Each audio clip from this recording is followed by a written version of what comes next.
BBC Sounds. Music, radio, podcasts. Hello, the ancient Hindu epic, the Ramayana, is one of the greatest works of world literature and is still seen as a sacred text by Hindus today. With me to discuss the Ramayana are Jessica Fraser, lecturer in the study of religion at the University of Oxford and a fellow of the Oxford Centre for Hindu Studies, Chakravarti Ram Prasad, Distinguished Professor of Comparative Religion and Philosophy at Lancaster University, and Naomi Appleton, Senior Lecturer in Asian Religions at the University of Edinburgh. Naomi, would you like to start by giving us a brief summary of the plot? Okay, so the story of the Ramayana is the story of Rama. So Rama's Ayana means something like Rama's journey or Rama's adventures.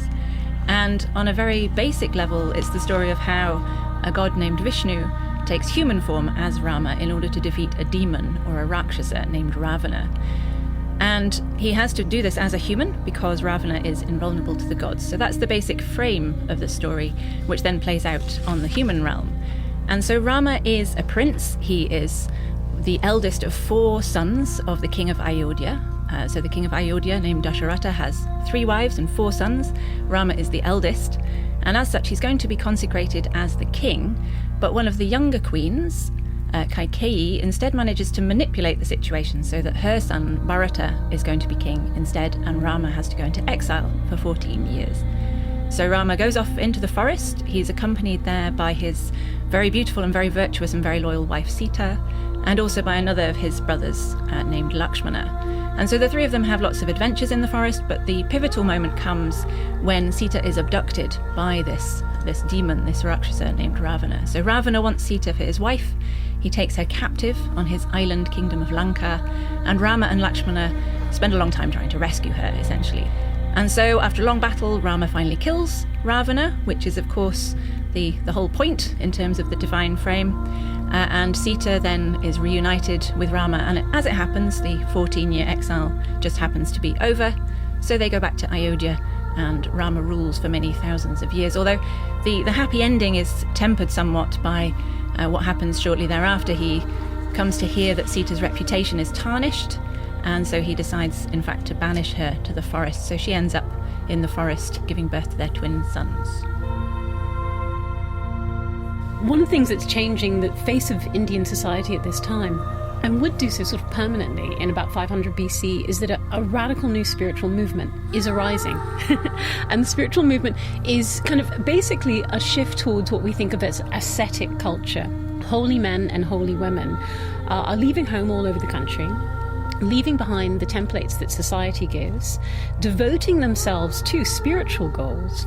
And yoga is a huge part of this, that the great spiritual technique that arises in India is about a kind of a self-introspection, a self-reflective, often solitary focus on the spirit. And the culture understands them as achieving great spiritual wisdom and also great spiritual power. The Ramayana is filled with beautiful descriptions of the world of the forest. It's almost like a kind of a cottagecore pastoral fantasy of spiritual life in these ashrams, these hermitages. And there are flowers, there are ponds filled with lotuses, there are beautiful forests of fruit, there are monkeys, there are deer. It's a wonderful place. So probably the reality was more complicated, but I think it is the case that it offers a way to completely renounce social temptations. Jessica, could you tell us how Sita's portrayed? Sita's a really fascinating character, and in a way, if this epic is partly about compassion, she's one of the centres of that compassion because she goes through so much. In some ways, just as Rama's the ideal man, Sita's the ideal woman. And that comes out in 2 contrasting ways, which I think are really fascinating. On the one hand, she's the perfect wife, and that's brought out again and again. She's the first part of the story. She's the ultimate beautiful princess who's won over by the handsome prince, and she's described as being beautiful. She's a voluptuous beauty. She's also seen as being very brave, however, so that when she's kidnapped by Ravana, the demon, she goes through this kind of, he tries to put her through a Stockholm syndrome situation where he constantly tempts her. Rama, your husband is poor, which is true at that point. He has no kingdom. It's true at that point. You may never see him again. Totally true at that point. So why don't you accept me, he says. And then when she says no, he threatens her, I'll eat you. Pretty serious stuff. And she, oh gosh, she says no again. And at some point, very cleverly, he says, look at my wealth. And know that your youth is fleeting. If you do not take this offer now, you may lose the chance later to find yourself a husband who will take care of you. So accept me now. She stays true through all of this. And when Rama comes to her again, indeed, I think it's really clear that he loves her. Whether he doubts her or not, he loves her deeply. He says again and again, my dark darling, with lotus petal eyes, you are my life's companion. I cannot live without you. Rama does not personally doubt Sita. He says, what will people think? She answers back in a very fiery way and says, as she says, why are you talking to me like a vulgar man would to a vulgar woman? How are you even bringing out these connotations? Then she ups him and says, I will go into the fire, see what happens. And at that point, when she steps into the fire, the gods make the fire into garlands, and they remind Rama, you are God on earth, have you forgotten?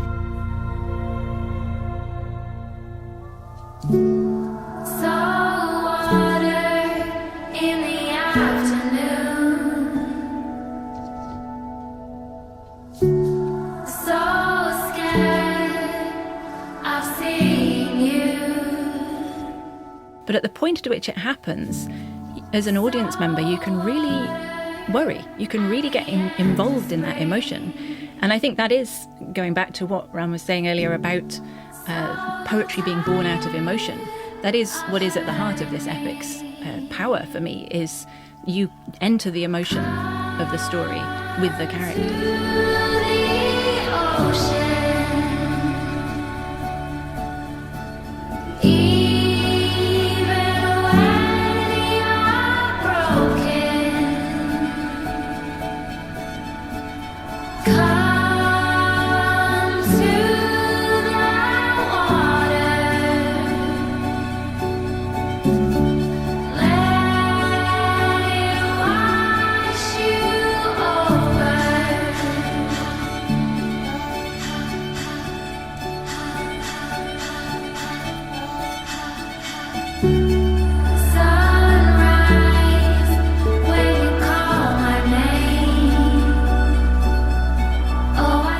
So that at the very end of the text, when it really matters and Rama has accused Sita, and Sita at the very end, who has been sent into exile, ironically she said to him the day before, I wish we could go back and live in the forest. It was so beautiful there. We could devote ourselves to spiritual things.